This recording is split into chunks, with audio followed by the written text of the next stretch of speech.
You're listening to the Dollop on the All Things Comedy Network. This is an American history podcast where each week I, David Anthony, read a story from American history to Boy in a Band.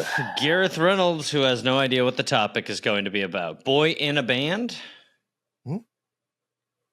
What are you talking about? You got a boy band hair. You got a boy band facial hair thing going on. You know, honestly, do you want to honestly know a revelation I had the other day that was really hard? So I wear this little St. Christopher thing, the patron saint of travel, because my mother got it in a handful of change. You do stuff. And I had a nice shirt on, and I had my beard and my hair, and I looked in the mirror, and I was like, I kind of look like Andy Samberg when he did It's My Dick in a Box. 100%. I didn't want to say anything for a while, but it's the look that's been coming together. That's the look. They found great success.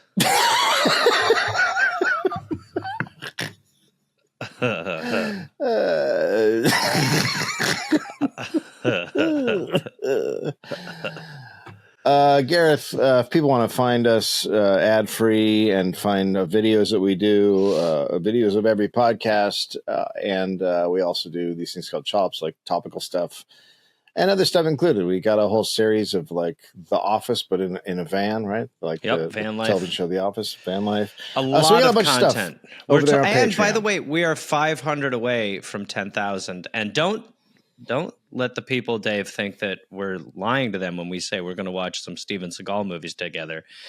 Because once we have our little studio set up, we're going to do that. So why not get in there now and just start consuming hundreds of hours of extra Dollop content? Get busy, as they say. And extra content, like a reverse small up, go to our Apple Plus. We have one of those too. So there's 2 places for you to go listen to extra stuff. Second season of the UK episodes. That's right. And if you want to talk shit about us, there's a subreddit.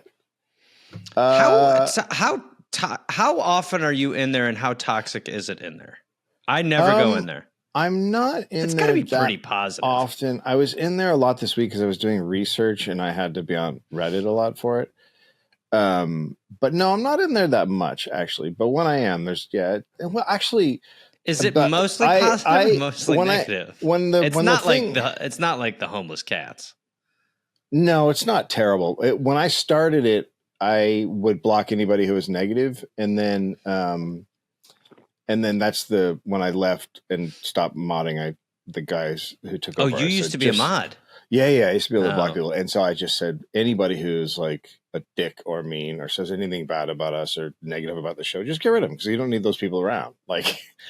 It's people who want to talk about enjoying the show. If you don't like it, go over to something awful or something, and you can go over to your go to our 4chan 1990s website. I also think that it's like when you do this, the one negative one. I was on I think it's called Smoke and Tires. Matt Farah, who's a big fan of the show, I was on his, and I for some reason just went. I did it a while ago. He really wants to have you on, by the way. I did it a while ago. And it was like some people were just like talking about how I didn't know anything about cars, which I was like, yeah, that's fair. But then one guy was just like, this guy's so annoying. And I was just like, oh, come on. Yeah, people are great. Well, I mean, we're in the business of, we are restaurants to humans. You're going to get yelped badly in some ways. And so that's just part of it, People are very upset that I block a lot of people. And it's like, yeah, I mean, I just don't want to hear it. So sorry. And they're always like, it's because you don't like my opinions. And I was like, there might be something else going on in there with because there's a lot of people whose opinions I don't like that I don't block. So you might want to think about that. For me, it takes an extreme to block because you mute, which is almost worse because the person doesn't know. Yeah. I like muting. It's like my way of. It's just like the person is now in a forest alone. It is. But it's also they don't know. Right. That's why it's meaner. Yeah. And then sometimes it'll be like a comment from an account you muted, and I'll be like, unmute him, and they'll be saying something positive, and I'll be like, what did you do? Yeah, what did you do? That one day? Yeah, but you did something, didn't you? But you had a bad day. You were bad one day. Yeah, there was a dick guy in a box. Go ahead. There was a guy talking about me, and I blocked him like a year and a half ago, and he explained why I was completely out of line. And he was so bad on Twitter that I remember blocking him a year and a half ago. So he was like doing this whole thing about why I was out of line, and I was like, dude, I remember you. Like, that's how bad you were. Yeah. Hall of Fame blockings. Yeah. Okay. Here we go. You ready? It's a history show. It's not a show. I'm not scared. I am wondering, should we start eating during these? I have all this food here. Should we start eating? I think but that's the culture. It's going in that direction. People love, first of all, people love the sound of our podcast. They also love just the eating and everything else. Should I just sound? Look, we're the bad boys. Should I just start pounding noodles? Mm-hmm. It's a sideshow. That's what it's called, poodling. Yeah. August 17th, 1786, year of our Lord, J-Town. Sure. He's jet skiing out to Catalina. He's quite a distance.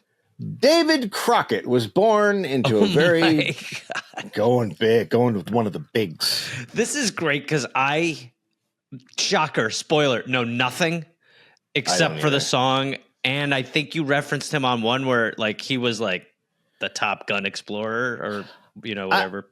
I had read a little snippets of here. I guess that when someone's a really popular, like pop culture history person, like Crockett was in the 50s, like this huge guy with Disney and stuff, like TV show and whatnot. Mm-hmm. They just don't interest me anymore. Like I just kind of stopped paying attention to him. Yeah. So he would come up in a couple of books here and there that I read, like what kind of person he was. But you were just like sell out. I never really paid attention. I knew where he died, but those are the only things I knew about him. That's classic Dave take. Mm-hmm. Mm-hmm. Where'd the man pass? I know what kind of hat he wore. That was it. Yeah.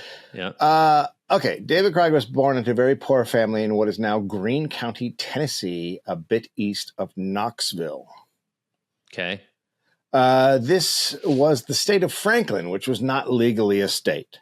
We had a state called Franklin for a minute. Well, they just said they were Franklin, but it wasn't an actual, like it wasn't. But at this time, wasn't that basically what it all was? Someone was just like, we're Clarksville.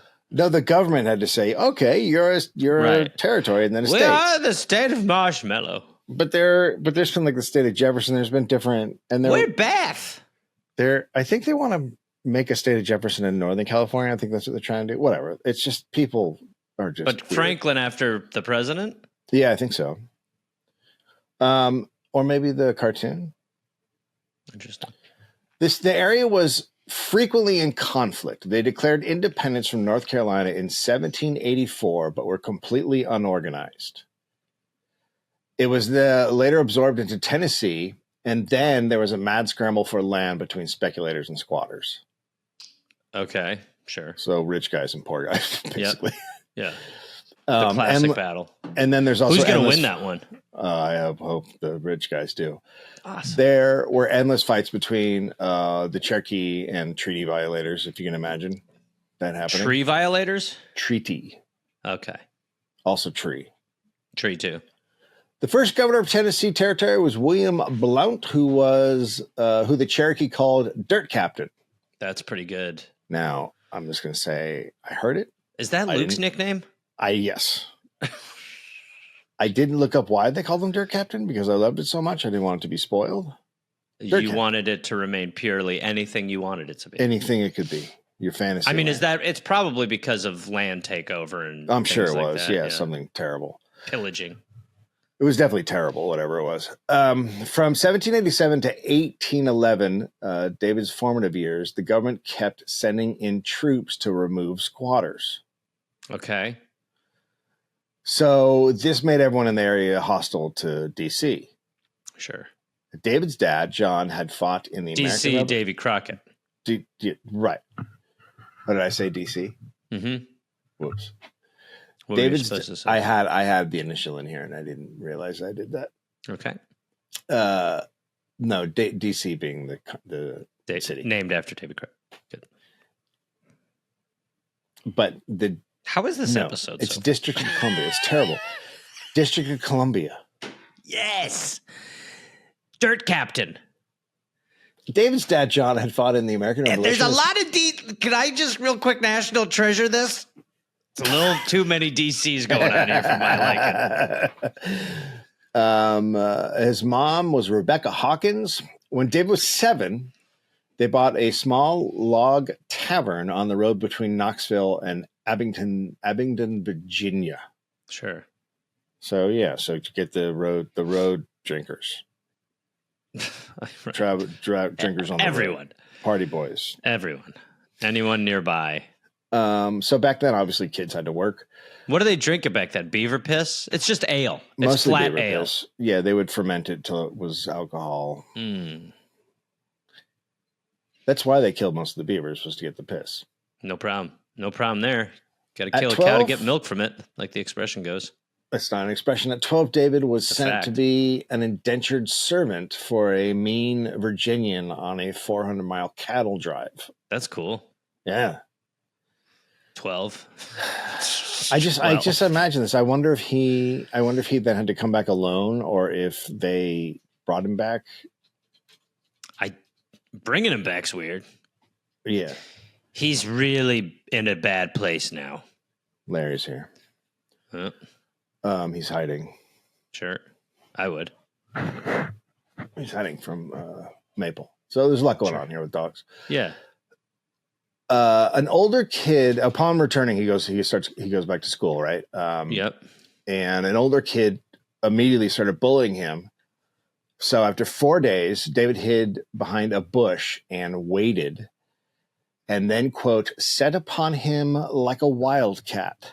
So he clawed his face off. Yeah. Bit his neck, clawed his face.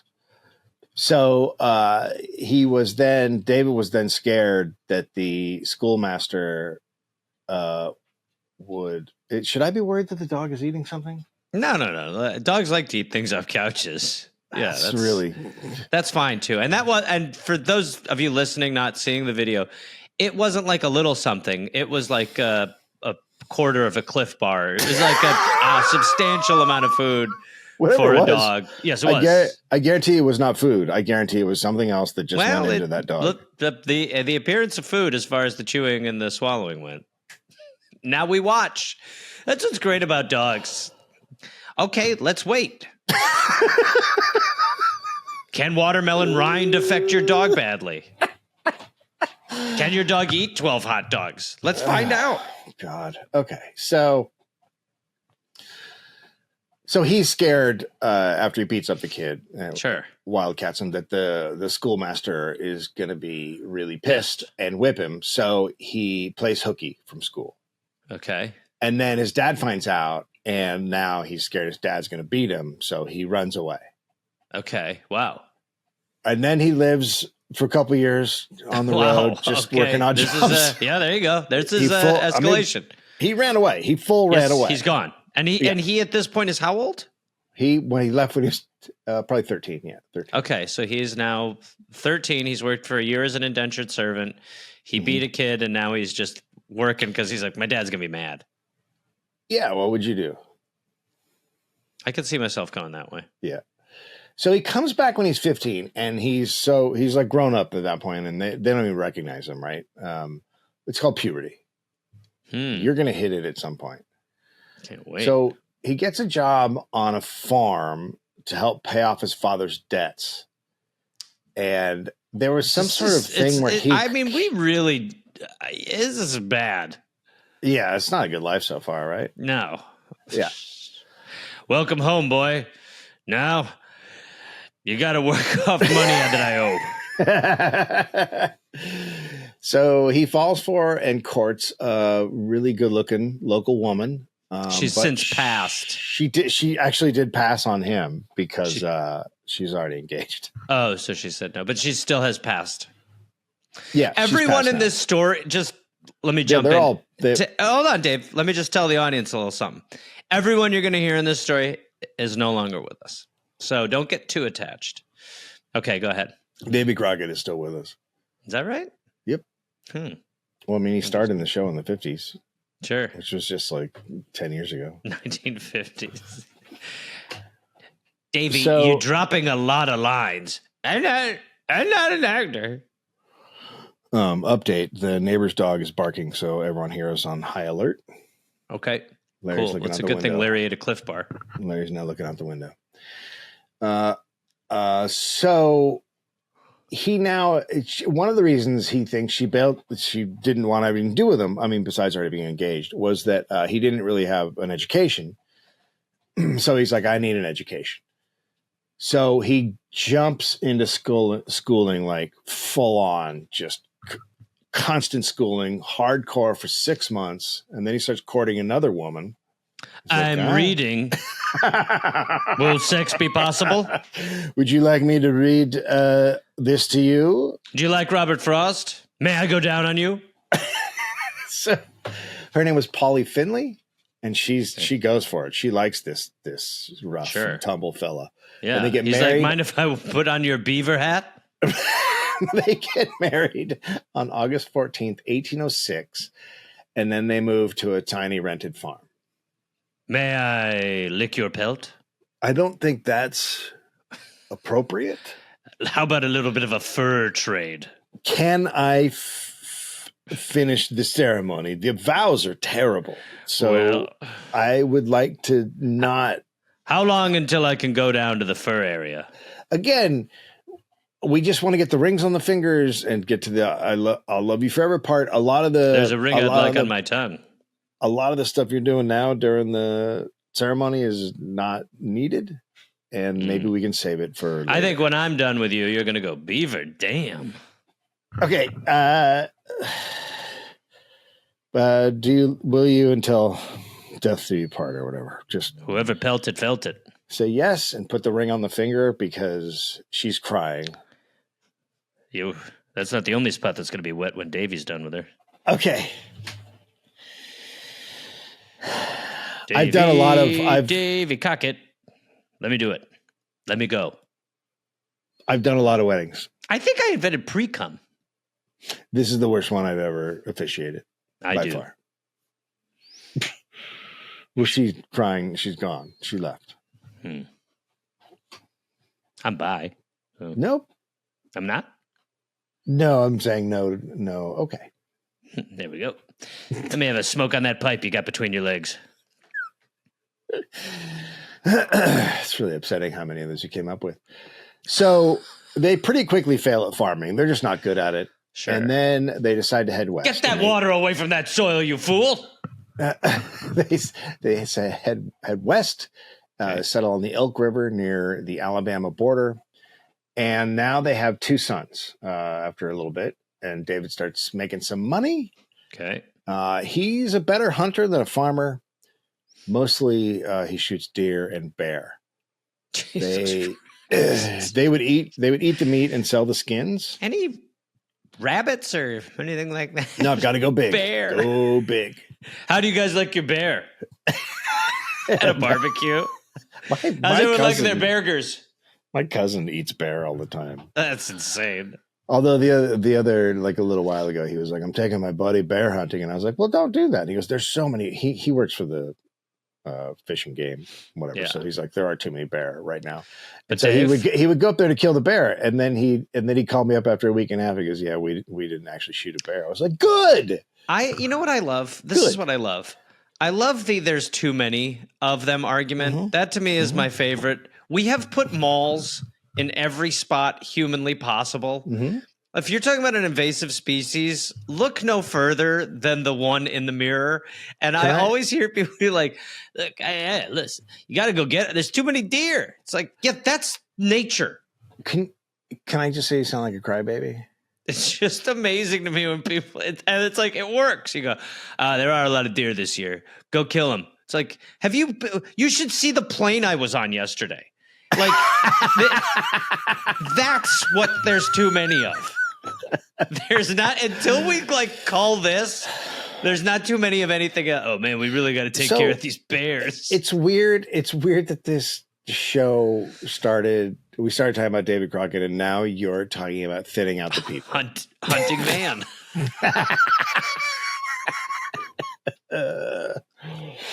So David's so good at hunting that he becomes known for it. Yeah. In one season, he's on like Teen Bop. You're going to love this. In one season, he killed 105 bears. Oh my God, sir. Sir. You're telling me that you are consuming a bear every 3 days, or you're overkilling? I hope that he came across like a concert. Well, what is he? Why? That's not all just to sell the skins. It is all pure. Okay, there's no way he ate all that. I mean, he probably gave the bear meat away to people who didn't have bear meat. Jesus Christ, Davey, you're huge. I'm averaging a bear every 3 days. What? You're not. Why? You don't have to eat the whole thing. Just give some of the meat away. I don't know. I feel like that's wrong. Anyone for ass? Jesus Christ, that was horrible. How do you like your bear? I'm only doing cubs. David's motto was, quote, "It's grit. It's the grit of a fellow that makes a man." All right, sure. All right, yeah. In August 1813, Native Americans killed 500 settlers at Fort Mims, Alabama. Now, I don't think they just killed them. There's probably some stuff that led up to that, but we're just going to leave that out. As usual, we keep track of our losses. So Crockett is furious. His quote, "Dander was up." Oh, dear. And so he wants to join the military and fight, but his wife doesn't want him to because they've got the two sons. Quote, "If every man would wait till his wife got willing for him to go to war, there would be no fighting done until we would all be killed on our own houses." What are you saying? So maybe she's behind a pile of bear meat. I can't even see you. Maybe your house is in the wrong place. So what is she saying? She's saying she doesn't want it. No, that's what he said. Okay. Okay. She said. I thought that was her point. She said, "Don't go," and then he said, "Look, if every man waited for his wife's approval, there'd be no wars." And then every woman was like, "Kind of the pitch, a little bit of the pitch." That's kind of what we're talking about. That's the pitch. So he does. He goes to fight. And he joined the militia when General Andrew Jackson called for men, and he mostly served as a scout because he was a hunter and knew the area. He once was sent a scout and told to pick a man to accompany him, to bring along. Sure. And the officer in charge did not like who he picked because he, quote, "didn't have beard enough." Mm-hmm. Mm-hmm. Now that sounds like not. Yeah, that's like. No, don't tell me you're going to think that's some kind of hair profiling. Crockett was upset, saying he didn't think, quote, "courage ought to be measured by the beard, for fear a goat would have preference over a man." So it was literally a rare misstep. A rare misstep from Davy. It was literally about the beard. Mm-hmm. It should be. The guy literally didn't have a long He'll die out there. He looks like a baby boy. So after he made that argument, they let him take what he wanted. Look, he can grow a beard. Mm-hmm. It's not that. It's that his intention was to not. It's a character flaw. He says it comes in after 5 weeks. It looks scraggly, and then after 5 weeks, he's bearded. All right. We'll wait 5 weeks for him to get a good beard. Okay, we sit outside. All right, then we strike. And then we go. I'm a little worried about our supplies for while the guy grows the beard. Well, we gotta wait for Jimmy to grow his beard in, so we're waiting. It'll be worth it. Davy's really sold on this guy. We're already down to just flour, basically. Well, then we'll We'll figure it out. We can also eat Tony, who's beardless. Sorry. I'm 9.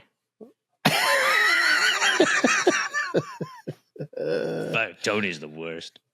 So, like I said, he was furious about the Native American attack, but he doesn't seem to enjoy fighting them or the soldier life at all. Okay. He's just like, man, we're passing so many bears. Now, on November 3rd. It's just this episode's become dog heavy. It's really, there's a dog. What is happening? So he likes to rub his face all over couches. Which one is that? Pablo? That's Larry. That's Larry still. Larry's crushing it. To be fair, he's tripping off of the Lego he ate 15 minutes ago. He is. Well, that was Maple that ate the Lego. I can't. So on November 3rd, 1813, he took part in a massacre of Native Americans at Tallushatchee. I looked it up, but Tallushatchee. And he did not like it. He was not into massacring Native Americans. I mean, that's one of the... And by the way, you learned that quick. Yeah, he was like, into a massacre real earlier. Like, Jesus Christ. Well, come on. That guy didn't do nothing. Stop it. Killing unarmed people is not great. Christ. Although you wish some people would learn that today, but they don't. No. Quote, we now shot them like dogs and then set the house on fire and burned it up with 46 warriors in it. That's got to be a hard locker room vibe after if you're not into it. Yeah. Where guys are like, yeah, it's awesome. We dismantled that unarmed community. Yeah, I didn't actually. Man, it wasn't. I feel alive. Why? It was kind of not great. Like we just want to screw something. I feel good. Okay. And I'm going to keep the blood on me for a while. Let it kind of cake on me. You're a kind of fellow I don't want to be Davey, around. the thing to do is let the blood kind of cake on you, and then you can chip it off over the next couple days. Or not do this at all. Man, this is awesome. Have some beer. Here, have a bit of beaver piss. What about sharing the land? Yeah. With each, I mean, yeah, you can take a piece. I'll take a piece. No, That's good. Once we get them cleared out of here, we'll have a lot more land to share. That's kind of the idea. So, see, you're getting it. That's what I like about you. Fucking A. It's like bleachers of human flesh. This is crazy. I've done a lot, and I've never seen them stacked so high. You're a terrible person to hang out with. I tell you what. Sometimes I think it's crazy that we're going to get all of it and that they were here before. So over 200 men, women, and Creek kids before they started. And then they started taking prisoner after they killed a couple hundred. And so the soldiers now don't really have food. So they are going through the Indian dwellings to find food. Quote. But just very quickly, the hilarious no backup thought plan of the white man. Always. Okay. Quote, it was somehow or other found that the house had a potato cellar under it, and an immediate examination was made. You guys want to buy some potatoes? For we were all as hungry as wolves, and hunger compelled us to eat them, though I had a little rather not, if I could have helped it, for the oil of the Indians we had burned before had run down on them, and they looked like they had been stewed with fat meat. Jesus Christ. Do you love how we sort of romanticize this time in American history? Oh, well, do we? Or I think to some extent we do. And then it's 50-50. There's 50 that are like, yeah, back when men were men. And then 50 are like, I don't really want to talk about it. Yeah, that's true. I'd rather not talk about it. Well, I would say all of our Native Americans were what I call an invasive species. I would say a lot of our school books do, like our education romanticizes it. Yes, but that like is they're never going to tell the Yes. story of Davy Crockett being at an Indian massacre and eating potatoes, feeling guilt and saying that it looked like they were cooked in oils. So when his 90-day enlistment is up, he goes home. He was not in Jackson's final victory over the Creek at Horseshoe Bend in Alabama on March 28th, 1814. But then he does re-enlist the next September because he wants to fight the British. And see, that I like this. That I get. That I like. So he scouted the Florida swamps, but then he leaves again in March 1815. Soon after he gets home, Polly becomes ill right after she has her third child, and she dies at 27. Shit. Just like Janis Joplin. Yeah, same. That's same cause, probably. That's what I have written here. Like Joplin and like Joplin before her. Yeah. He was crushed. He was absolutely crushed, but soon starts looking for a new wife and mother for the kids. All right. Not too now, crushed. Elizabeth Patton's husband had been killed in the war, and she had 2 kids. And David admired her, quote, snug little farm, which I think what you also might call it based on what I've heard. Are shots being fired? Tight little farm. Oh, I see. Is that that's not what he's talking about? Tight wet farm? No. She had a barn that was difficult to slip into it. He starts making visits to her, quote, but I was sly about it as a fox when he is going to rob a hen roost. Excuse me, sir. Pardon? While she was asleep, I dipped it in her butt a little bit. That's not what anyone wants courtship to be. I think he's saying that he was trying to make it seem like he wasn't courting her. I don't know. Oh, okay. Yeah, I don't know, but it's weird. It's weird. Yeah, well, I'm 100%. Yeah, okay. So then he, quote, bargained with her.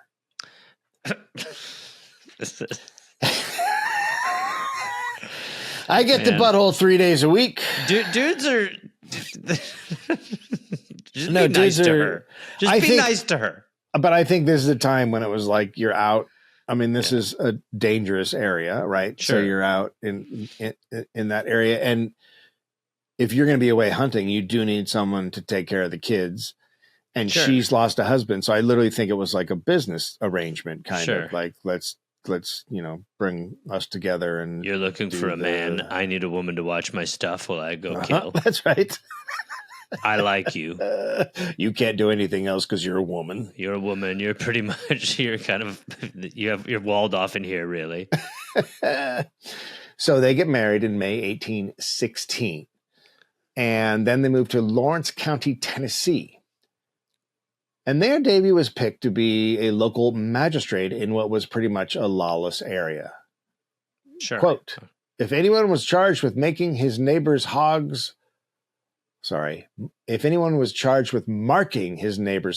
or stealing anything, which happened pretty often, I would have taken him, and if there was tolerable grounds for the charge, I would have him well whipped and cleared. So you could just go mark another man's hog and then be like, well, I think there's been a bit of a mix-up, and people are like, shit. At some point, he put his initials on my hog's ass. Look at this one, says Dave Anthony. There's not even initials. It's got my whole name on the hog. But this is my area. How would you even get the Dave? How did your Dave Anthony hog end up in here? He journeyed. Okay, so here's what happened. Where do you live? Me and the family. We was up in Minnesota, and we was vacationing. That's quite a distance from here. And we left our pig. We did not know when we got in the carriage that we'd forgotten our trusty pig. Sure. And so we came home. And then what's home? Here's home? Yep, sure. And then he followed us. It is a miracle of miracles. But how did he end up in my area of pigs, my pen? Well, he saw your pigs, and your pigs look horrid. If you look closely, you can see there's still a bit of a Gareth marking on the pig. No, it says Dareth. It's just so weird to me that your pig ended up in here. Yes. No, these are. You could see that's strange. And dare I say, with crime of hog ridings being through the roof, the world is a mud pile. Okay. And I'm assuming there's more, or it better not be the end of what you're trying to say. And all the pigs are mixing about, and they get mixed up. You're really taking this in a sort of really kind of bizarre. Pray with me. Excuse me? Pray with me for the pigs. I'm just saying this pig, Mm-hmm. probably not yours. It just seems real weird. Look, I get that it's weird that my name is on there in ink. Yes. But that's how we fresh do it. ink. Like it's still running a little bit. That's how we do it. Now it's new technology. I mean, Thank you. Yeah, no, you deserve it. That's the law of the time. It's just I enjoyed working with you, your pigness. I'm not sure what that means, but there you go. Have your pig. Fucking asshole. This is a nice pig. Wait a minute, sir. This just took a turn that nobody's comfortable with, sir. So Davy becomes interested in politics after being the magistrate, and he becomes justice of the peace, and then the town commissioner, and then the colonel of the local militia, which I guess is a political thing. Sure. And in 1821, he was elected to the state legislature. In 1824, he gave a speech to the legislature comparing land speculators to sneaky raccoons. There we go. Which you've all done. Yeah. His constituents gave him a rifle as a gift, which he named Old Betsy. That must have been a strange moment, too. Do you have to? This is Old Betsy. Which either named after his wife or named after his sister. We don't know.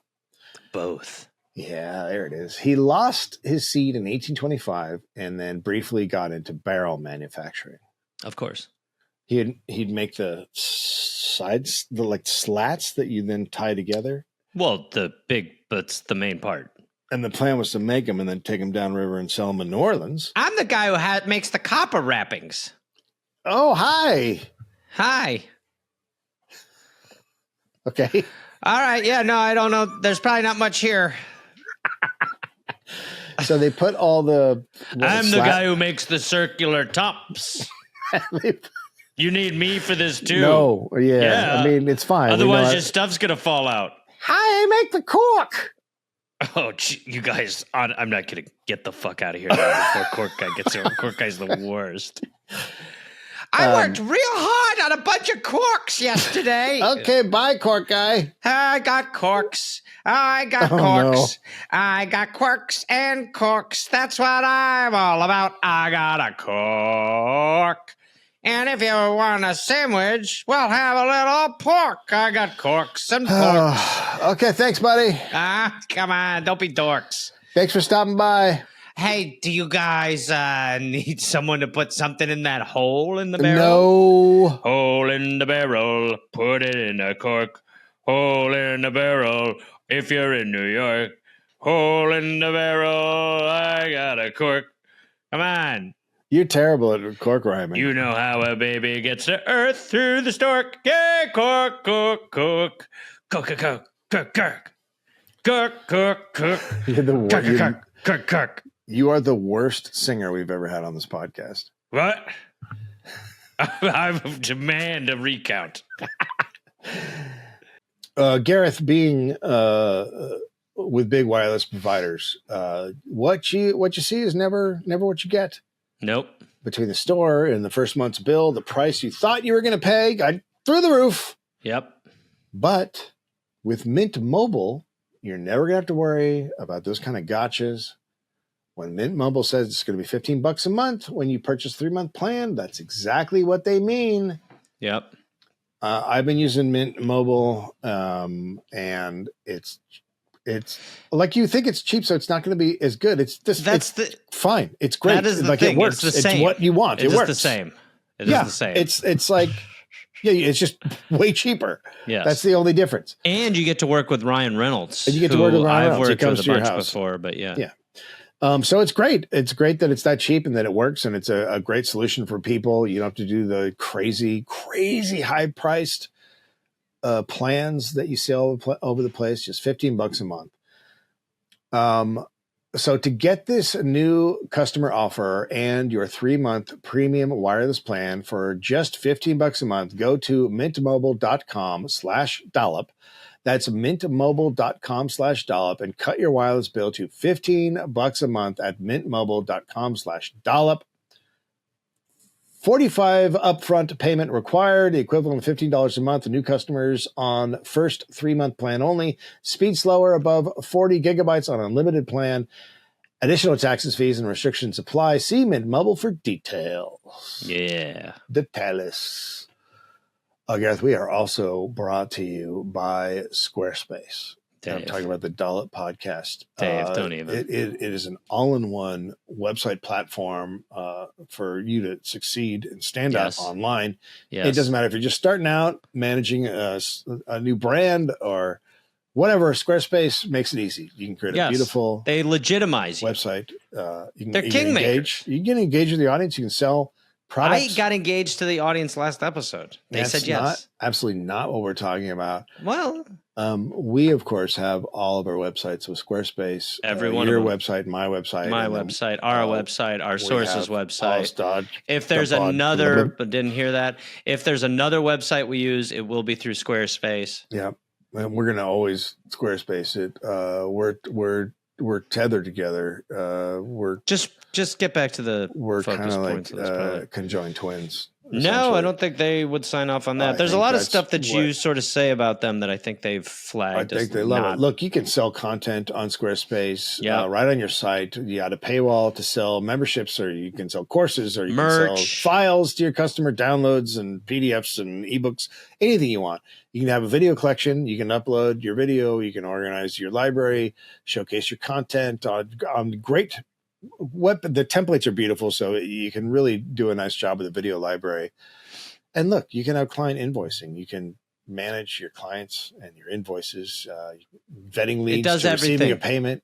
Dave, I'm not going to keep doing this. Customizable. It's all there. Stop selling it. It's great. So what we are saying is go to squarespace.com for a free trial. And when you're ready to launch, go to squarespace.com/dollop to save 10% off your first purchase of a website or domain. That is squarespace.com/dollop for a free trial. And you can save 10% off the first purchase of a website or domain. Do it. Gareth, we are also brought to you by Helix Sleep. Dave, I was just talking about the joys of Helix. I was just sleeping on a Helix. I also sleep on a Helix, and I had someone sleep at my place on a Helix, and they were like, "This is the best." That was me. When you were on the road, I got in there like Steve a little Berg. squirrel, and I really just curled up on that. Stop it. It is a great mattress. We here at the Dollop have loved it for a very long time. Everybody in my house has a Helix mattress. The dogs sleep on it. The kid sleeps on it. We have a llama now who sleeps on it. Everybody loves the mattress. What? They got 20 unique mattresses. We both have the Dusk Lux, me and Gareth. California. They got the Helix Plus, which is designed for big and tall sleepers. Yeah. And it's really just anything. You're hot, you're cool, whatever, how you sleep. Like they have a mattress for you. Yeah, a tornado. I sleep, tornado. Of course, on my nostrils, and it is impossible. Beautiful. They're holes. They're beautiful holes. Sleep. Cannot sleep on it what allows is me to nothing. breathe. The last mattress killed impossible. me. This one allows me. There's no way that you can sleep on two holes. To breathe through my nostrils while I sleep on them.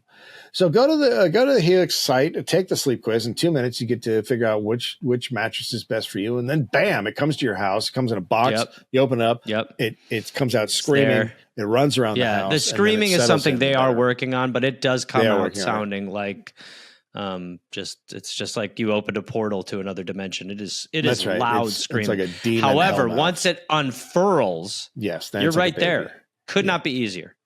Yeah, and we couldn't recommend Helix enough. So Helix is offering 25% off all mattress orders and 2 free pillows for our listeners. Go to helixsleep.com/dollop. The pillows are great too. Yeah.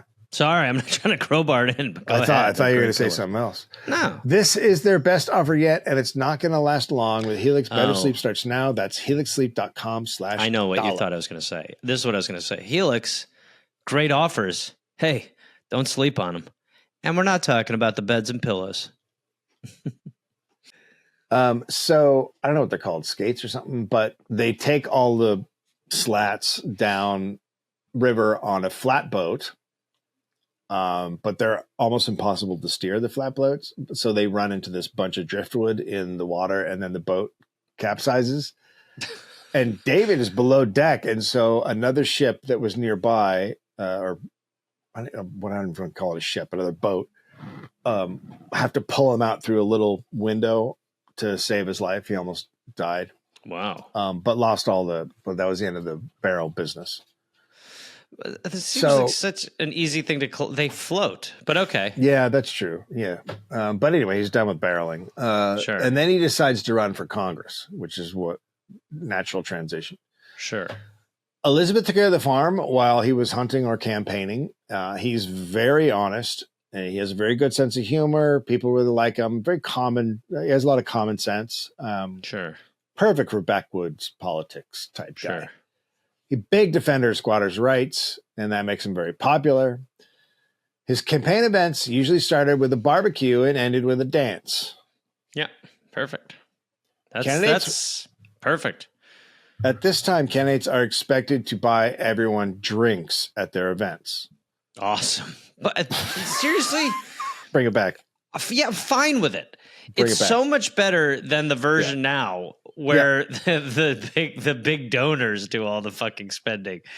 Yeah. I mean, I would be a single issue voter. I'd be like, look, she bought me 2 old fashions. I mean, that's pretty cool. Well, here's what happened though. Big donors would then pay for the booze at the events.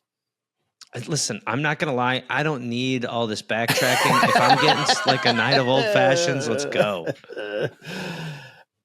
So a wealthy friend of his provided the funds. Quote, I was able to buy a little of the creature to put my friends in a good humor. But Davey was still out. Dave has to be involved in toasts from now on. Yeah. All right. I'm going to get another round of creatures. Hopefully we're all in good favor by the end of this round. So the guy he's running against, he still outspends him. So Davey still has to put some of his own money in. And now the candidates all travel together just to, I don't know why, great. To like, because everyone would come out for him, or I don't know. You really, you're really way off base with some of the stuff you're saying out there. So they became very familiar with each other's speeches and their style and everything else. And at one stop, Crockett had heard his opponent's speech so many times that he had it memorized. So he went up first and gave the other guy's speech word for word. And the audience. That guy was like, what? Yeah. The audience, what, knew it? Fucking loved it. Like they were just laughing their asses off. Have you ever done, I've gone on the road with comedians so much at times where you're like, I'll do your joke tonight. Mm-hmm. Yeah, I've done that. Another time because there was a lot of Asian stuff when I did it. Yeah, well, you're racist. Another time he ran go ahead against a man who was known for his big smile, and David was worried he'd be out-grinned and lose votes. This guy's got a grin. So he started telling voters that he'd been grinning raccoons out of trees. That Davy Crockett this is one of those things that we're like, what? Back then, people were like, that is the height of humor. Yeah, he's also got a grin, and he could take a raccoon down with it. Did you hear that he's killing raccoons with his smile? Well, I'm going to vote for him. Surely that's a bit of hyperbole, Diane. No. No. I'm stupid. Quote, I could bring one tumbling down from the highest tree. I never wasted powder and lead when I wanted one of the creatures. David. I love it. Voting David. Gareth, he somehow lost the race. But then he runs again in 1827 and he wins. And now he's a member of Congress. Okay. So he leaves his buckskin hunting shirt in Tennessee and he leaves the wife and kids. And he hits D.C. and pretty quickly became known as the cane brake congressman, which is like, I couldn't really understand it, but it's like the common man's guy. Okay. He was also aligned with Andrew Jackson, who was soon to be president, and they both represented the cracker vote. Whites. whites, a specific kind of white. Their voters saw the West as endless opportunity, and guys like Crockett and Jackson were the leaders of their God-ordained expansion of America to the Pacific. Well, I'll tell you what, I've been with him a little bit, but there we go. Yeah. Now. So Crockett becomes their symbol. Look at how good everything's going where we go. More! He exposed the class conflict happening between squatters and land speculators in the West, and in 1830 he petitioned Congress to give land to a man because his wife had triplets. So it's still so amazing that at no point do we talk about the people who were already here. Like he's what? He's what are you talking about? He's like, I'm anti-speculators. This land belongs to the regular people. As Native Americans are like, bro. Hi, are we not regular people? No. So here's the pitch. Regular people kill other people. Yeah. All of them. So the fancy... When you lived here, this whole thing was trees. So the fancy elites do not care for this Crockett bullshit. Sure. He does not have the sophisticated refinement that they had. Mm-hmm. And while the common man loves his speeches, the elites just laughed at him. Sounds about right. They saw him as an uneducated braggart who just spewed lies. This is what's happening to Trump. Yeah, it's exactly the same. One newspaper, although Trump is the opposite because Trump is not actually from the people. Turns out a rich guy, Trump. No, Trump's really rich. He's not like... He earned a golden toilet. What just happened? He earned a golden toilet. How do you earn a golden toilet? Through hard work and declaring bankruptcy a bunch. And then they give you a gold toilet? You earn it. Yeah, you have a whole place made of gold. Who gives you the gold toilet? I buy it from the gold man. There's a gold man? Yes. He probably doesn't want to be involved in this conversation, but there's a gold man. Okay. I feel like we're done. Does that make sense? Yeah, I don't want to talk about it anymore. That's for sure.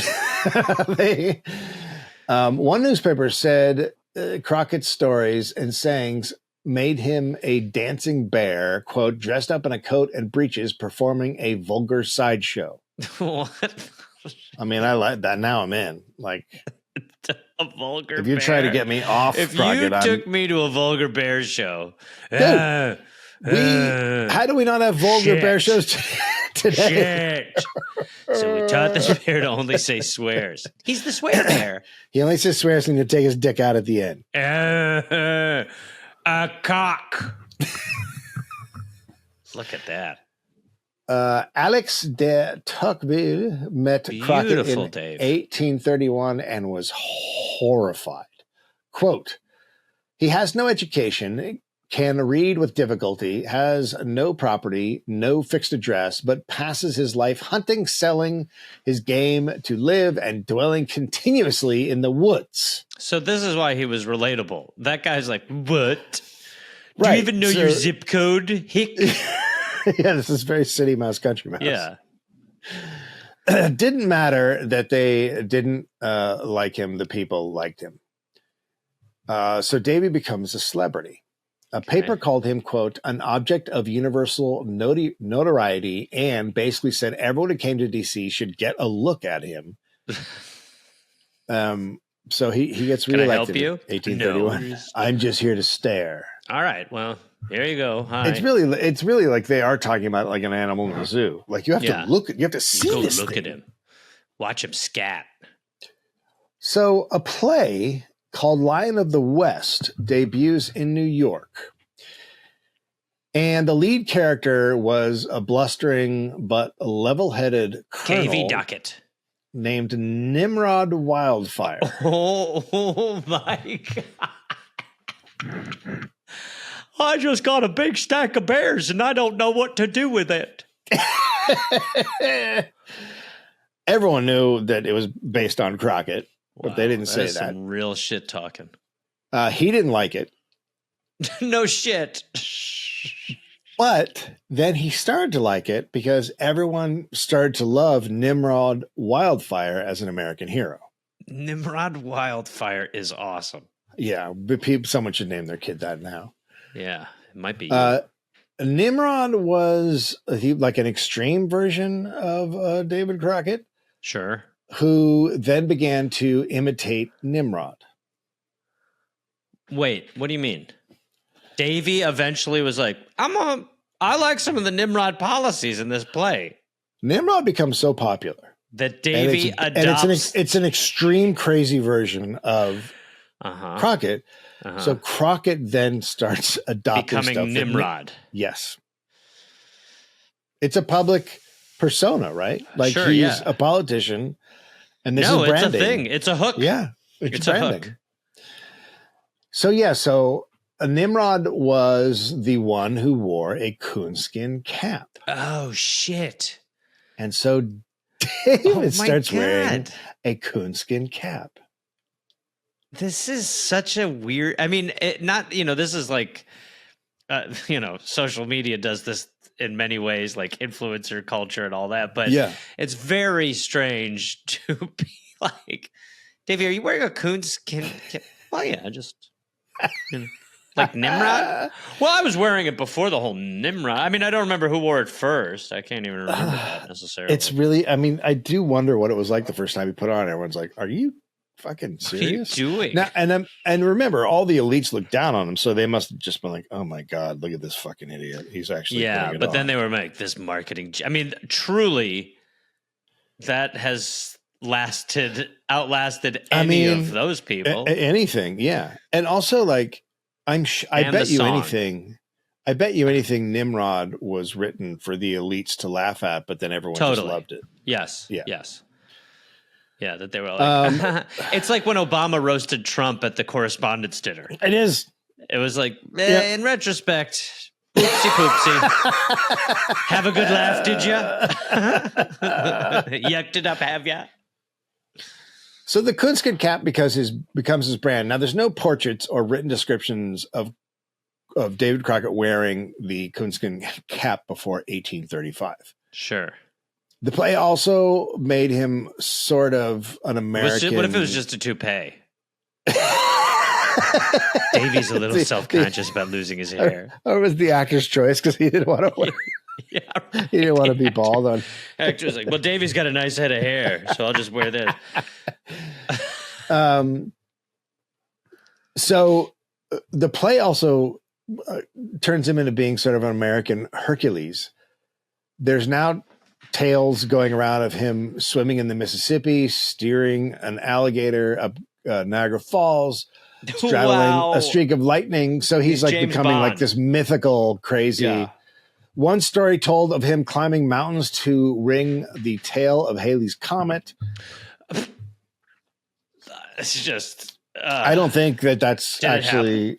No, you can't. There's not a tail to ring. Like, it doesn't ring. There's no bell. Well, there's a tail anymore. He might have ripped it off like a lizard's tail. No, there's still a tail on Halley's Comet. There's just, look who's coming back around on the whole tail thing all of a sudden. No, that's not what I'm saying. I'm just saying it seems like your story's changing and mine's been pretty much the same the whole time. It's not at all changing. I'm staying the same. It is a gaseous. He's the guy who got the tail. Ring a bell? Does it ring a bell or not? I mean, I'm not going to keep doing this if you're just. I'm not going to say it rings a bell or doesn't ring a bell. It doesn't ring a bell. Halley's Comet, bell, tail, Crockett. Okay, you're right. It's pretty obvious whose pig this is. But Crockett also was known to tell some tall tales about himself.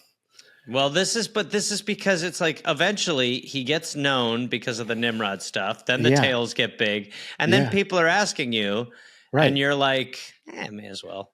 Yeah, say I did. I'm not kidding. I had a friend of mine who goes, he goes, didn't you hook up with Shannon Doherty? Like, because she just passed away, you know? And I just go, yeah. I was like, let him believe it.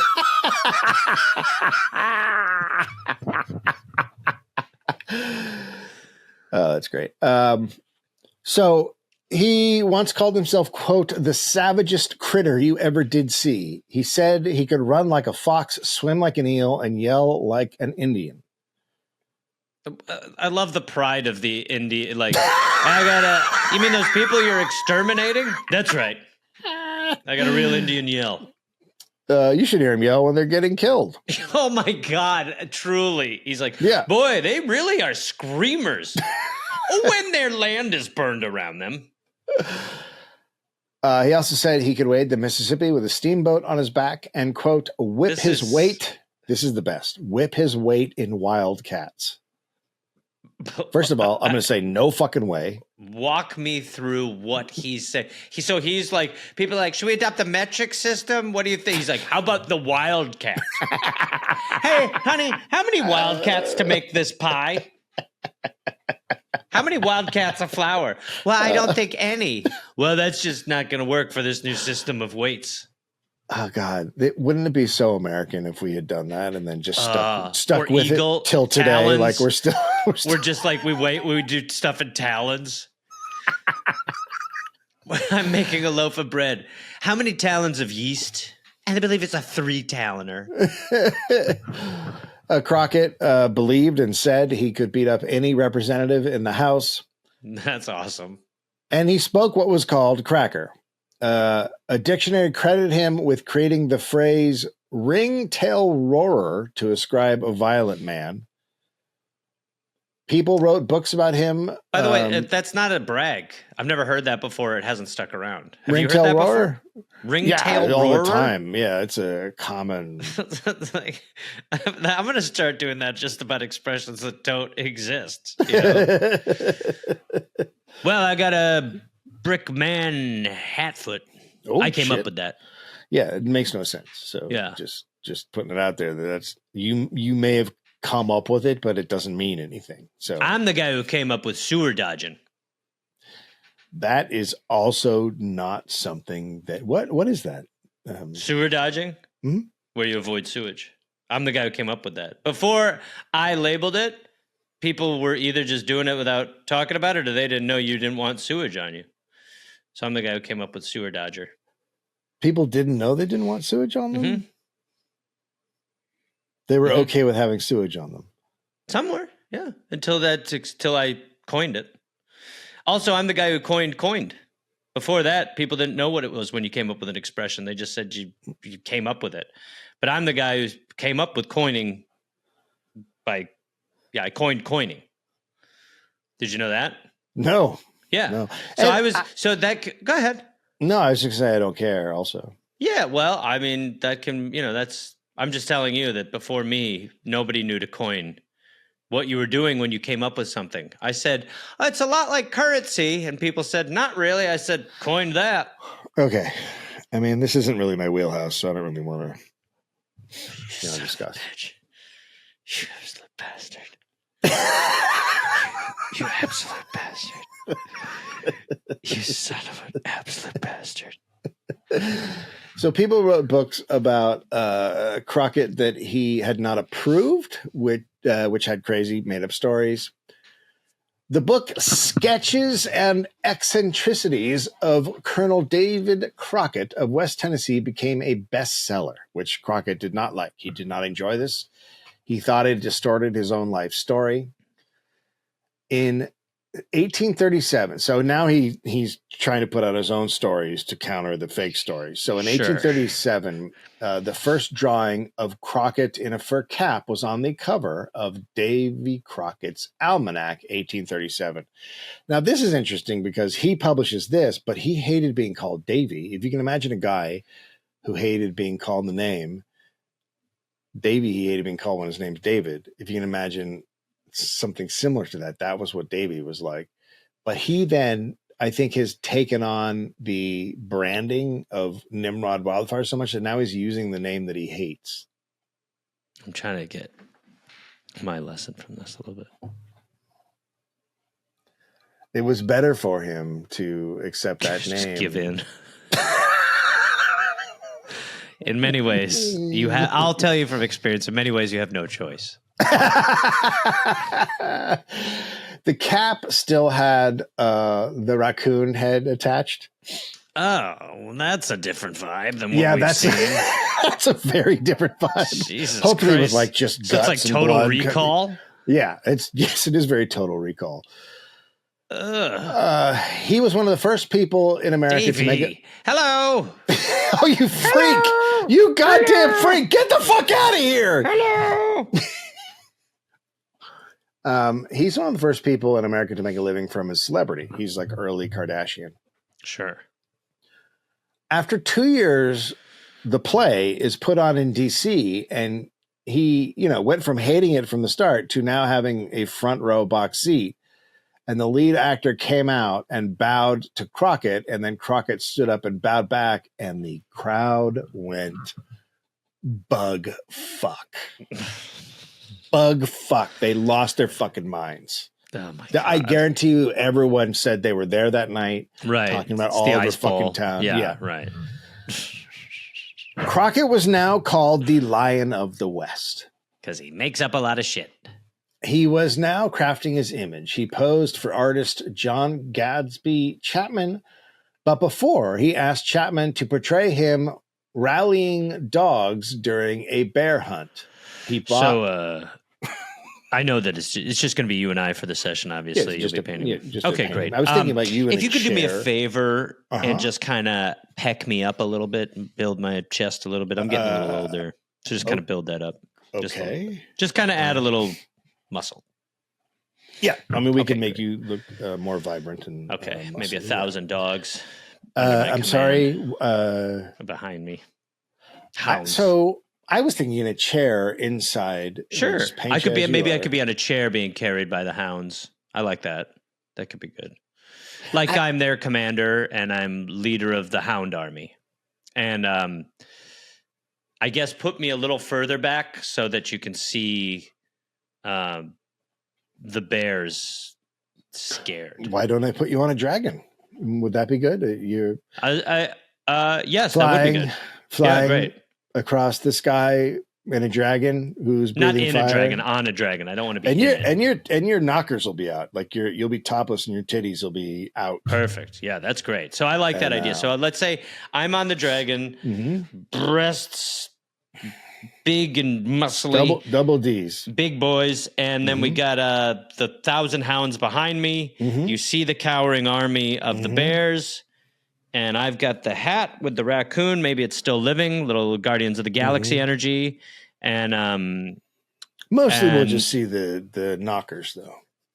Yeah, you're pretty fixated on those. But then we'll have the dogs behind me, the army of dogs that I command, my hound boys, and yeah. So I'll maybe just sit here, and then the rest will be kind of your stuff. Booby Crockett, king of the wild frontier.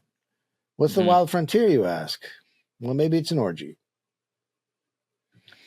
Well, just start painting. I'm getting started painting this right now. Yeah, start painting, and then maybe I could come back over there and check your work, because not sure if we're on the same canvas. I think we are. I think I hear you. Dogs. Yeah, when you said in Wink, a dragon, wink. I got a little worried. Dogs. I get it. Wink. Okay. A lot of dogs. All right. Not sure. He bought bought outdoorsy props and wanted to be shown holding up his cap, ready to give, quote, a little shout that raised the whole neighborhood. So, on top of all this, bro, I'm a painter. So he's a brand, right? Like he's clearly a brand, but he's not a good politician. He serves 3 terms in the Congress. Can you imagine being a bad politician and only being a brand? In our government today, would that even be possible? He has no legislation passed the whole time he's there. He's too independent. He's too honest. He can't bring himself to compromise on anything. And he ends up turning on President Jackson after a couple of years, believing Jackson has stopped supporting the common man. Now, Jackson is backed by wealthy planters and land speculators, and Crockett's backed by squatters. So obviously they're not going to see eye to eye. Right. He's the politician of the landless poor, had once been a squatter himself, and he pushed to end courts hiring out debtors to work off their fees. Okay. It's basically indentured servitude. Yeah, which he started at. And he split with Jackson at the end of his first term. And Jackson is pushing for the famous Indian removal bill, which would use $500,000 to move Native Americans from east of the Mississippi to Oklahoma, where there's nothing. It is just nice to hear a bill be called what it really is. Mm-hmm. Instead of it would be called, exactly. The Native American relocation opportunity. Yep. So he's against that, which is surprising. We're going to make sure that these Native Americans have a chance to thrive in a new location and give them the opportunity to be in a land that the whites are not that we're not comfortable with. Okay. And this whole area here is going to be a Cracker Barrel.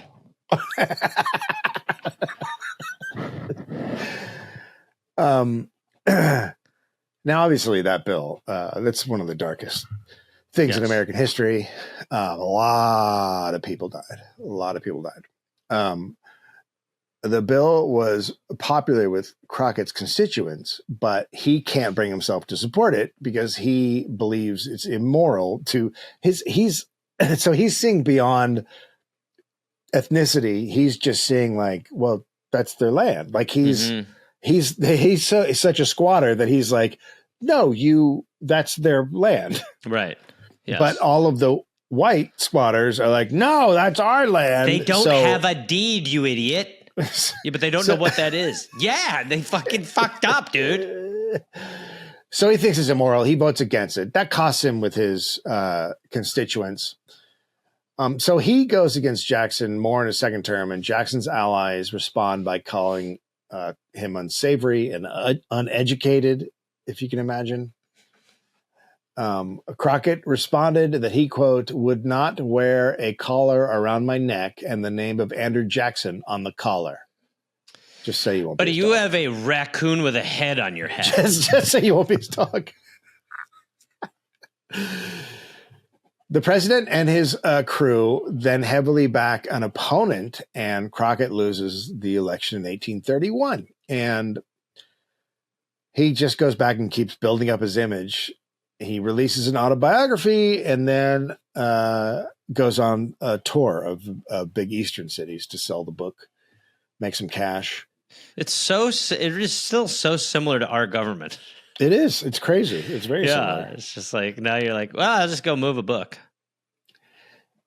He's still obviously not with Jackson, saying he would rather, quote, belong to an N-word and be a raccoon dog as the partisan of any man.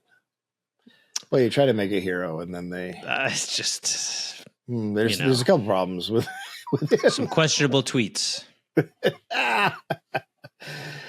His country hierarchy went free white landowner, then squatter, then black man, then dog, and then party member. That's how he thought of everybody. Jesus Christ. Yeah. It's good. It's good to have a hierarchy. Dogs heard that. They were like, pretty good. Very good. Hey. The Whigs now are super into Crockett. Yeah, because it looked like he was wearing one. They represent the Eastern mercantile and industrial interests, but they think he can beat Andrew Jackson at the common man game. So they back him, even though he doesn't stand for what they believe in. Just total. Like, can you imagine a party doing something that they don't believe in to win? Anyway. Not in either side. And he's into this. He loves the flattery and the talk of him possibly being the Whig presidential candidate in the next election. And then the Whigs published to boost his profile. They published 2 ghost-written books under his name. One was about his East Coast tour. So they wrote a book about just his tour. Just awful. Like, of all the things. Jesus Christ, so dumb. It's like, imagine doing a dollop about doing one of our tours. Like, hey, man, it's not great. The other book was an attack on Martin Van Buren, who was Jackson's pick to, follow him up. The Whig Society of Philadelphia gave Crockett a gold and silver coated gun, which he then named Fancy Betsy. Oh, Jesus Christ. I mean, it's just branding on top of branding at this point. It's really good. It is just Fancy Betsy. That same year, he also published his Crockett Almanac. He would publish 50 more Crockett Almanacs through 1856. Davy Crockett's Almanac of Wild West. Davy Crockett's Almanac of Wild Sports of the West was the name of the first one. Wow. And then Life in the Backwoods became incredibly Life popular. in the Backwoods. But with all this going on, the Whigs start to fall out of love with him. They can't control him or manipulate him, and he's obviously not on the same belief system. So they start to pull back. And then he loses his next congressional election in 1835. And so he's now 49. And he's barely getting by financially. He's irritated. He's bitter. And he wants to build his reputation back up.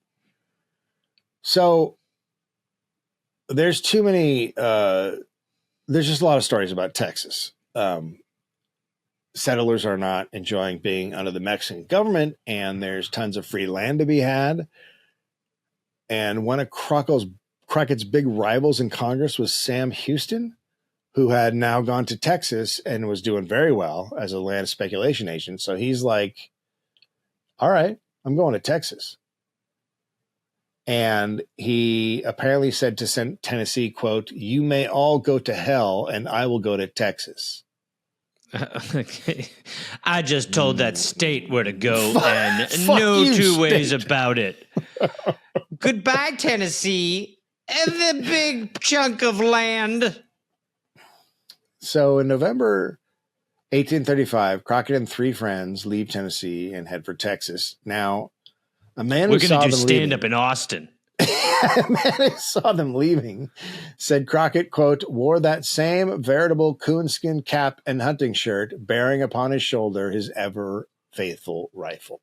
That smell coming out of that fucking hat. It's got to be so bad. Oh, Christ. Oh, my God. Just awful. I'm sure he was wearing the same one over and over and over. Like, I mean, even if he had two, it's still not good. Yeah, just bad. the must. So he believed he was going to go to Texas and settle, and his family was going to follow him. So they cross into Texas near Clarksville, and Crockett is already out of money.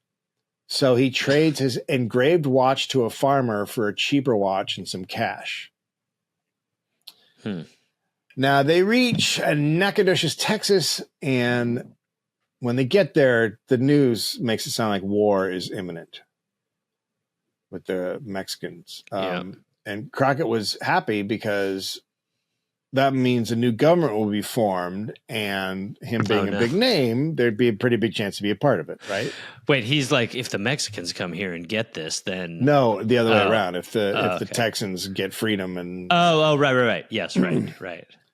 Now the Mexicans had just surrendered San Antonio to the Texans and went south. So he's like, this is the perfect time to be a politician here. So he swears a oath of allegiance to the government or the future government. Sure. And Nacogdoches holds a banquet in his honor, and he makes a speech. He's a very good speaker at this point. Quote, I was for some time a member of Congress. In my last canvass, I told the people of my district that if they saw fit to reelect me, I would serve them faithfully as I had done. But if not, they might go to hell, and I would go to Texas. I was beaten, gentlemen, and here I am. And the crowd loved it. They're like, that's just like an Elon Musk speech. It's a really bad speech. Yeah. And I told them that I would, they should just go to hell. Otherwise, I'm going to come here to Texas. Yeah, but that's what ended up coming here, though.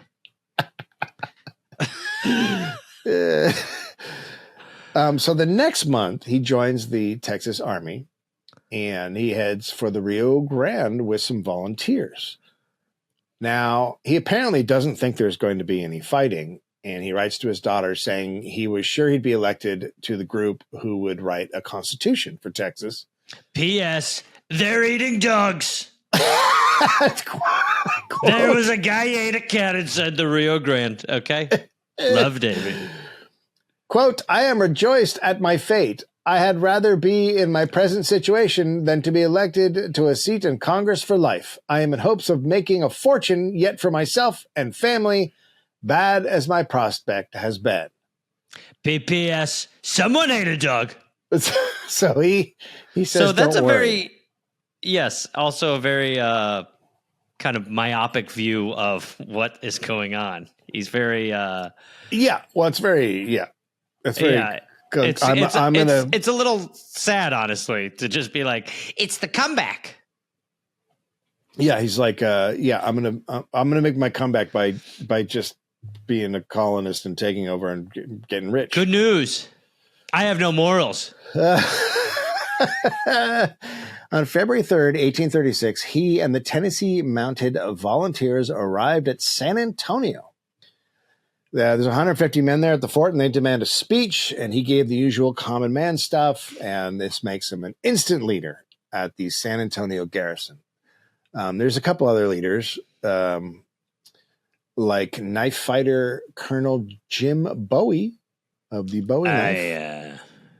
This is my style of knife. I'll be stabbing. It's got these also little stabbier parts near the handle too. So there was also young Lieutenant Colonel William Barrett Travis. Now, they're not really concerned. They think that Santa Anna's army is a month or two away. Depending on the winds. So a week later, they throw a big party in honor of David Crockett. But that night, they're told the Mexican army had crossed the Rio Grande, which is 150 miles away. But they don't believe it. There's no way Santa Ana could be that close, obviously. Awesome. It's just so great to be like, well, let's pop the champagne, then we'll play the game. How does that sound, everybody? So they keep partying. They keep dancing. They ignore the orders of a new commander of the Texas Army, Sam Houston, who told them to blow up the fortifications and abandon San Antonio. He's like, get the fuck out of there. But remember, Crockett and Sam Houston were big rivals in Congress, so that may have factored into the let's not go thing. Like, yeah, fuck, right, Houston. Fuck Houston. Nice try. Yeah, fuck you. You can't fuck up my party, Houston. Nice try. So then they're taken by surprise when the Mexican advance guard arrives on February 23rd. You can't do this to us. We were here first. That's crazy. No. Imagine doing this to a group of people here before you. So the Texans take sanctuary in the crumbling Alamo. As a Mexican band played, the Mexican army raised a red flag, which meant there would be no surrendering. They would not allow the Texans to surrender. They're like, we're going to kill you. This is our flag of death. Yeah, tonight's set list is going to be a little difficult to cater towards the event that they did the red flag. So Travis told Crockett to take him and 12 men and defend this position. So they're put at a log palisade between the Alamo Church and the South Wall. It's the weakest point. It sounds like a terrible plan. It's the weakest point in the defense as well. Crockett does not have a lot of soldier experience. He's actually not a good soldier. No, he's just got a stump speech and a coonskin cap. Well, he's a legend. Yeah. So they put him there because he's the best fighter, but he's not the best fighter. Yeah, but he's like, no. He's killed like 900 bears. I beefed those numbers up. It was like 2 bears. So this is the same reason he probably didn't bail in San Antonio when he could have, because his reputation would have taken a hit. He ran out of San Antonio. Ran Antonio. And remember, he's thinking of politics in Texas. So if he stays, so it's a whole thing. Yeah. So as the days pass, the Mexican army just keeps getting bigger and bigger. There's just more Mexican dudes coming. And these guys have a lot of songs.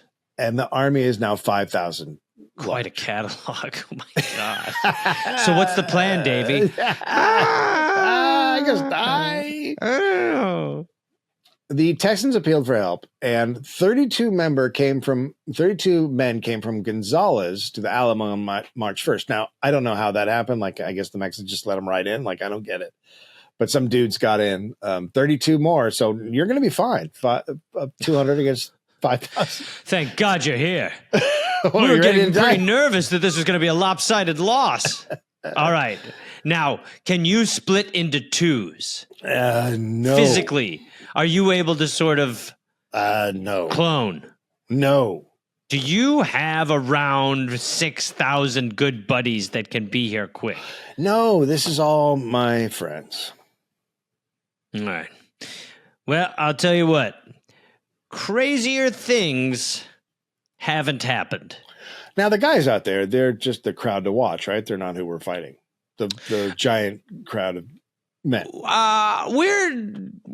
We're favoring the idea that they'll be coming here with the intent of taking what we have. Why did you ask me to come? Well, why did you only bring 31 dudes? You just said bring some guys. Yeah, some guys, like a ton of guys. You should have said bring all the guys. Well, then bring all the guys. Get all the guys over here. No, it's too late. Well, listen. Do you guys know who Nimrod Wildfire is? Oh, yeah. I love Nimrod. He's based on so me. funny. Yeah. What? That's based on me. Oh, so that's why you have that dumb hat I think we got on. a shot. No, it's not a dumb hat. It's a cool hat. It's, at the time came and went, and now people are just going to think it's stupid. No, it's still cool. It's not. It is. Okay. Yeah. It smells terrible. The hat has an odor. Yeah. Yeah, that's but right. Then that means you have an odor. No, the hat does. From me. You always have the hat on. I always have the hat on. You stink. I won't take the hat off. Let's see who's laughing when the Mexican army goes away from me because they just think I'm a pretty big raccoon. Okay, well let's see how that plays out. Let's see how that plays out, right? Yeah, let's just go ahead and see. Oh, quiet! I love this one. These guys really jammed the shit out of this one. So they're now running out of powder and bullets and rations. Sounds like it's hopeful. And then it becomes cold. Then it gets cold. And morale, if you can believe this, morale drops. Weird. So Crockett tries to cheer the men up by playing his fiddle. Dude, we're about to die. Hold on. You guys ever hear The Devil Comes Down to Georgia? Jesus is just all right with me. Jesus is just all right. Oh, yeah. You guys ever heard that one? How about this one? Hey, let me walk you through a little something. I feel like making love. What? Come on. I feel like making love. Yeah, it's not so bad. We got him, guys. It's not great. Come on, Nick Deep. Feel like making love to you. It's really hard to believe that you're the first band that Led Zeppelin signed on their label. Whoo! Okay. Yeah! Stop it. Okay. Davy, I'm gonna shoot stop you. it. So, quote, he can't cheer anybody up. He's trying. Quote, I think we had better march out and die in the open air. I don't like to be hemmed up. So he's ready to go. That speech turned. And then the Mexican army attacks. It's freezing when they attack. It's in the morning on March 6th, 1836. Santa Anna sends 1,500 men, and 100 attack the wooden stockade where Crockett and his men are.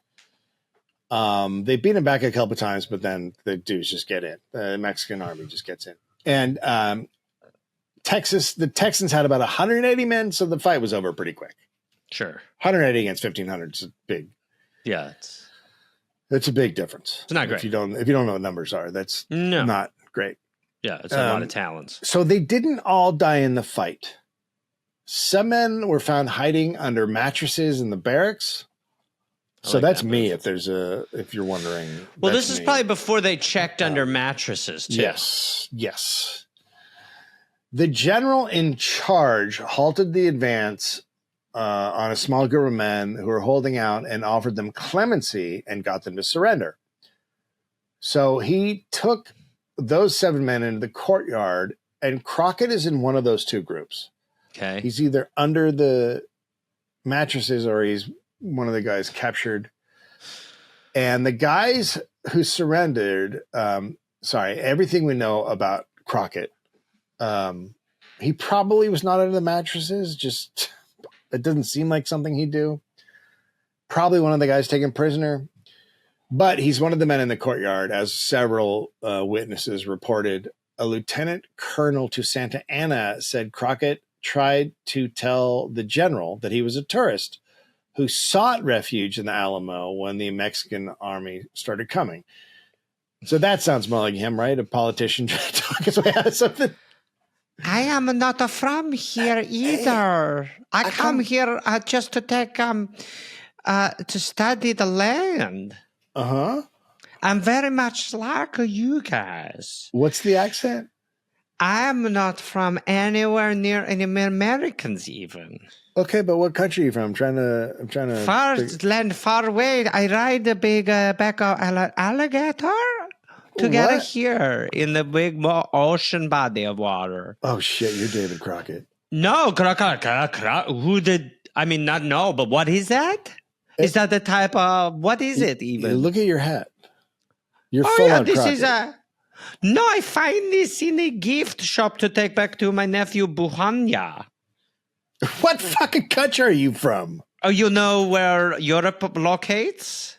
No. Okay, well, I'm near where that become the land of the people, and they go to the volcano in parts of it. Okay. I'm gonna. So I just say no, hold on, please. We should not kill me. I am not even one. By the way, these guys, I don't like these guys. I'm these going guys to are kill not you. me. But I'm just saying, these guys are not my. I don't like these guys. I'm going to kill you. Hey, I got an idea. We're Just because you're annoying. Let's kill these guys over here. And I wasn't even here for them because I come from a country in a bit of a volcano with Europe was. I never want to kill I you am anymore. David Crockett. So the general then pleads with Santa Anna to give these prisoners mercy. The lieutenant colonel wrote that they, quote, died without complaining and without humiliating themselves. Sorry, did I read this? Oh, I didn't read this part. Santa Anna doesn't care, and then he has a group of soldiers take them in and torture them before killing them. And Lieutenant Colonel wrote that they, quote, died without complaining and without humiliating themselves before their torture. But a slave named Joe said he saw Crockett's body lying in a pile of Mexican soldiers. And a woman named Susanna Dickinson said the same thing, and her husband died the night of the fight. And the San Antonio mayor said a similar thing, but a lot of papers at the time reported he was captured and then executed because of the lieutenant's diary.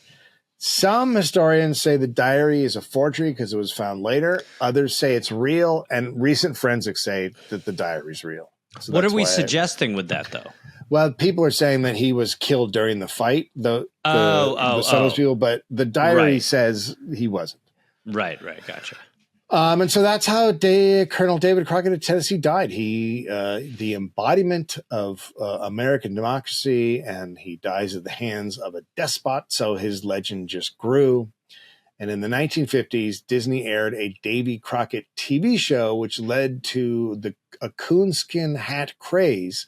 And at the peak of the show, 5,000 coonskin caps were sold every single day in America. Oh my God. It's just that's like shark fin soup. It's like, no, they're not real. I don't think they're real. Oh, okay. I don't think so. Good at least. Because otherwise the raccoon's like, what's that? It's like, what are we doing? No, yeah. Oh, yeah. So that's the song. Davy Anthony, his dad died in a fart chair. That's where that comes from? I don't think that's I don't think that's no. Sometimes when you go into the Reddit, do you put on a coonskin cap and get ready to go hunt bears? No. Okay. I mean, that's a good question, but nope. That's a good question. That's crazy. I mean, it is actually with very little knowledge on the subject, shocker, it isn't too far off kind of what you sort of assume a little, but it is also, it takes in that, the air of the time of the legendary non-facts growing. And he's not thought of as a politician. So what is right? he? Not at all. That's the part that I really. Yeah. I mean, he just seemed like he was like a frontiersman in my head. Like, but he really wasn't much. No, he was just like a populist. Was he? He was just like a populist presidential. A congressman. A congressional guy who was a brand. He was just famous for the sake of being famous, kind of. Didn't really do anything. Didn't really do much. Maybe killed a lot of bears. Yeah, but outside of that was just kind of a guy living. Man, right? A man's man. Just kind of living on the like blue collar nature of what every American imagines himself to be, but he is actually not anything close to. But also as someone who did seemingly seem to have an issue with trying to sell out constituents to some extent for a while, but then... Well, he actually sold them out for a good reason. Like the reason he ended up losing was because he didn't vote for the Indian removal bill. Yeah, right. Yeah. But he couldn't get anything done. The legend, I mean, he really basically Disney made a show about a character and then we're like, whoa. And at the time, though, he was kind of like William Wallace-y and like... I bet if he had not died at the Alamo, no one would think anything about him. I bet he would have just been like, oh, yeah, that guy. But since he died at the Alamo, it was like, he died for America. Like, a whole thing you could build around him. Yeah. Yeah. Interesting. Sources: White Trash, the 400-Year Untold History of Class in America by Nancy Eisenberg. Davy Crockett, Homespun Wit Wisdom by Jessica James on Past Lane Travels. And Texas Monthly, Being Texan, Davy Crockett, Still King of the Wild Frontier by Paul Andrew Hutton, and then an article on mental floss.